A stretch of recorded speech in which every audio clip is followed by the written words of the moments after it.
안녕하세요, 동쌤입니다. 네, 오늘은 아이들이 혼자 하는 독서, 일명 혼독이라고 하죠. 어떻게 함께하는 독서에서 혼자 하는 독서로 자연스럽게 넘어갈 수 있는지에 대해서 말씀해 드리고자 합니다.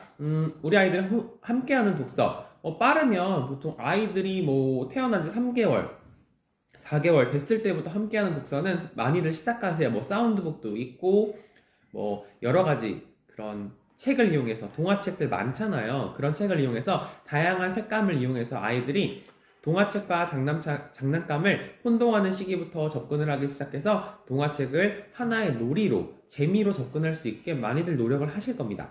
그러면서 이제 아이들이 점차 자라면 한글을 배워가면서 같이 한글도 읽어보시면서 이제 함께하는 독서를 여러 가지 방법으로 하실 거예요.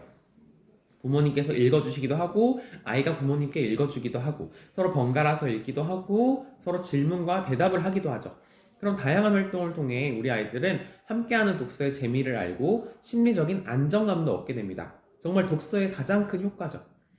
사실 다른 걸 통해서 아이와 심리적 유대를 쌓을 수도 있지만 책만큼 좀 아이의 그런 생각이나 다양한 그런 발산적 사고라고 할까요? 그런 창의성을 개발하는데 사실 책만큼 가장 그렇게 값싸면서도 효율적인 거는 많지 않다고 생각을 합니다.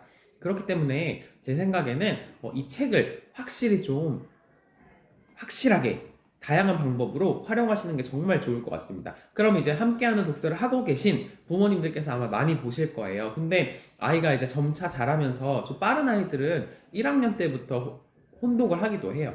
근데 사실 이 혼독도 좀 장점과 단점이 너무 명확하기 때문에 저는 함께하는 독서가 완벽하게 익숙해진 아이들만 저는 혼독으로 넘어가면 좋겠다라는 제 의견을 말씀드립니다. 우선 혼자 하는 독서의 장점은 아이가 방이나 아니면 그 실내에서 정해진 장소에서 혼자 책을 읽는 겁니다. 그러면 부모님 입장에서는 이제 뭐 밀린 집안일 혹은 하시고 싶은 일을 하실 수 있기 때문에 정말 효율적이고 좋은 건데, 이때 약간의 그렇게 좀 걱정하시는 부분이 많으신 게, 함께하는 독서에서 혼자 하는 독서로 넘어가는 과도기에 있는 아이들 같은 경우에 이제 혼자 독서를 하게 됨으로써 그 상대적으로 외롭다고 해야 되나요? 그러니까 뭔가 이제 심리적 안정감이나 이런 게 상대적으로 떨어지다 보니까 책을 부모님과 함께 읽을 때처럼 집중을 잘 못하는 경우가 많아요. 그래서 읽는 척만 한다거나 그림만 본다거나 내용을 물어봐도 기억을 하나도 못하는 경우 등등 많잖아요. 그래서 저는 우선 이거를 접근을 하실 때 함께하는 독서와 그 혼자 하는 독서가 좀 과도기에는 좀 함께 가시면 좋겠다는 생각이 들어요. 아이가 아무리 혼자 잘 읽어도 함께하는 독서를 최소한 책 한 권, 한 10분, 20분 정도 같이 하시고, 자, 엄마랑 아빠랑 읽은 만큼만 우리 한 번 더 책을 혼자 읽어볼까로 접근을 하시는 게 좋습니다. 처음부터 잘 읽는다고 두면 정말 좋긴 하지만, 정말 혼자 책을 읽을 경우에 이런 경우는 거의 없지만 간혹 그 책 속의 세상이 정말 실제 세상이라고 착각을 할 경우도 있습니다.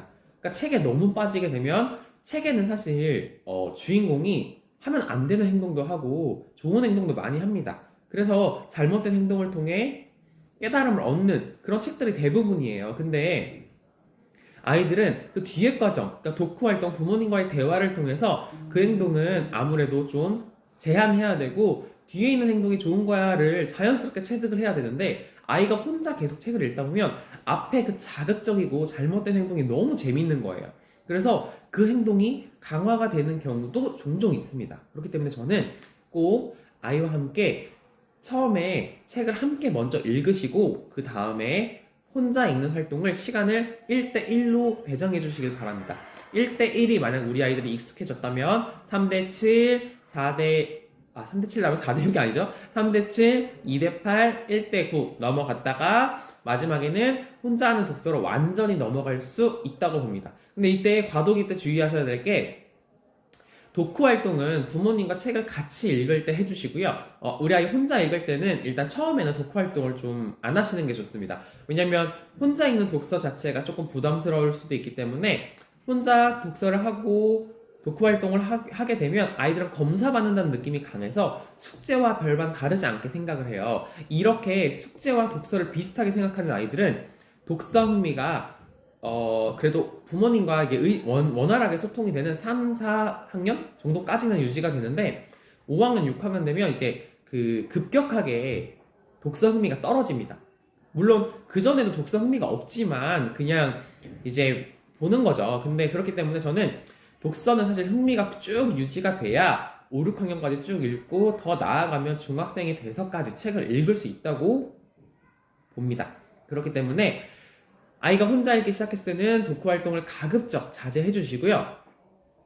그냥 잘 읽었네. 오늘 책 혼자 읽어보니까 어땠어? 정도로만 접근을 최소한 1, 2주 정도는 그런 식으로 접근을 해주셨으면 좋겠고요. 이제 아이가 혼자 하는 독서가 완전 익숙해졌을 때는 이제 독서 하시기 전에, 그러니까 아이가 독서를 시작하기 전에 읽을 책들에 대해서 부모님이랑 같이 이야기를 해보시고 아이 혼자 읽고 나서 느낀 점이나 그냥 재밌었어? 정도만 이제 부모님이랑 같이 이야기해 보셨으면 좋겠습니다. 사실 제가 다양한 독후 활동을 많이 소개해 드리지만 함께하는 독서일 때 좀 더 효율적이라고 생각을 해요. 그렇기 때문에 혼자 하는 독서가 익숙해진 아이들은 책을 읽기 전에 아이가 읽는 책에 대해서 이야기를 나눠보시는 정도? 그리고 책을 읽고 나면 어땠어? 다음에도 비슷한 책 읽을래? 아니면 아이가 읽는 책을 부모님이 좀 조사를 하셔서 비슷한 책 이런 것도 있는데 읽어볼래? 정도로 좀 이렇게 조력하는 위치로 조금 바뀌시는 게 우리 아이가 혼자 독서를 하는 그런 독서 심력이라고 하죠. 독서를 하고자 하는 마음이 커지는데 도움이 되지 않을까 생각이 듭니다.